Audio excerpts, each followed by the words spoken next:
मोदी के एक phone call से भगोड़े चौकसी की हिली दुनिया।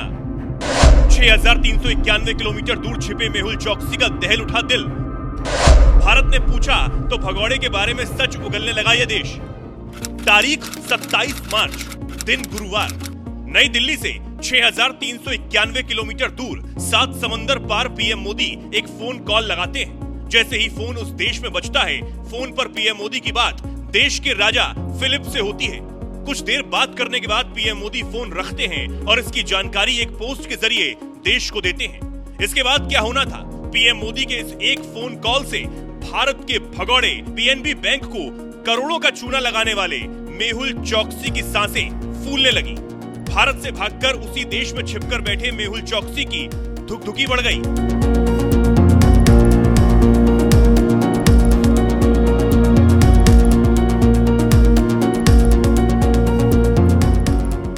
दरअसल पीएम मोदी ने बीते दिन अचानक यूरोप के देश बेल्जियम के राजा फिलिप से फोन पर बात की। पीएम मोदी और राजा फिलिप के बीच भारत और बेल्जियम संबंधों को लेकर चर्चा हुई। पीएम मोदी ने एक्स पर लिखा, बेल्जियम के किंग फिलिप से बात करके बड़ा अच्छा लगा।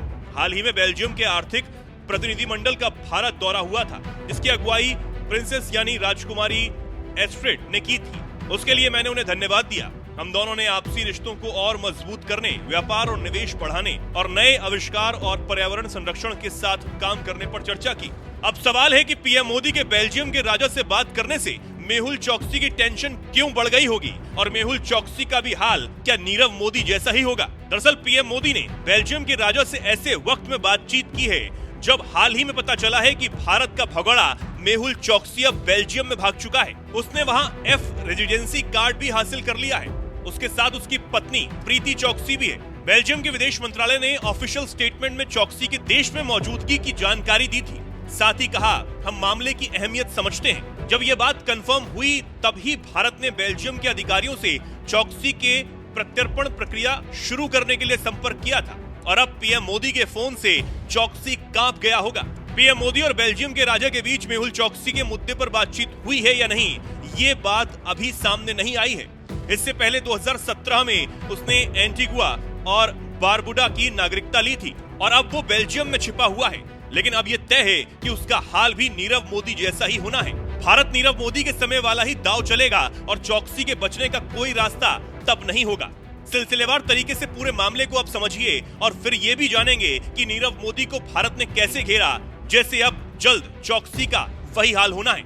जनवरी 2018, कारोबारी मेहुल चौकसी और उसका भतीजा नीरव मोदी भारत छोड़कर भाग जाते हैं। जनवरी 2018 में ही मेहुल चौकसी और नीरव मोदी पर 280 करोड़ रुपए की धोखाधड़ी का आरोप लगता है। जनवरी 2018 में ही केस सीबीआई के पास पहुंचता है। सीबीआई केस दर्ज करती है और जांच शुरू हो जाती है।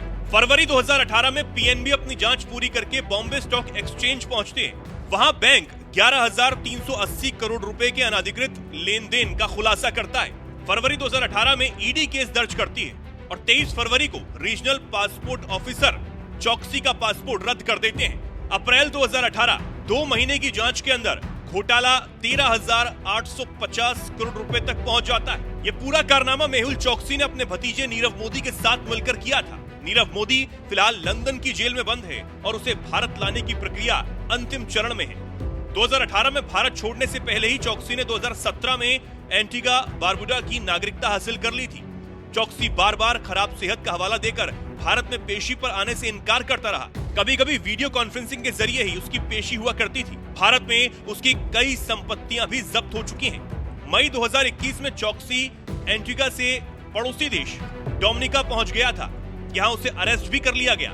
सीबीआई की टीम उसका प्रत्यर्पण कराने के लिए डोमिनिका पहुंची थी, लेकिन इसके पहले ही ब्रिटिश क्वीन की प्रिवी काउंसिल से उसे राहत मिल गई। बाद में उसे फिर से एंटीगा के हवाले कर दिया गया। हालांकि इससे पहले वो डोमिनिका की जेल में 51 दिन गुजार चुका था। तब जेल में रहने के दौरान उसकी कई तस्वीरें भी सामने आई थी, जिसमें वो चोटिल दिखाई दे रहा था। जेल में चौकसी ने अपने साथ मारपीट का भी आरोप लगाया था। पीएम मोदी के एक फोन कॉल से वैसे तो ये साफ है कि बेल्जियम में छिपे मेहुल चौकसी की हालत खराब हो गई होगी और उसे अब डर सता रहा होगा कि उसका हाल भी जल्द नीरव मोदी जैसा ही होने वाला है और उसे जल्द भारत लाकर एजेंसियां पाई का हिसाब भी मांगने वाली हैं।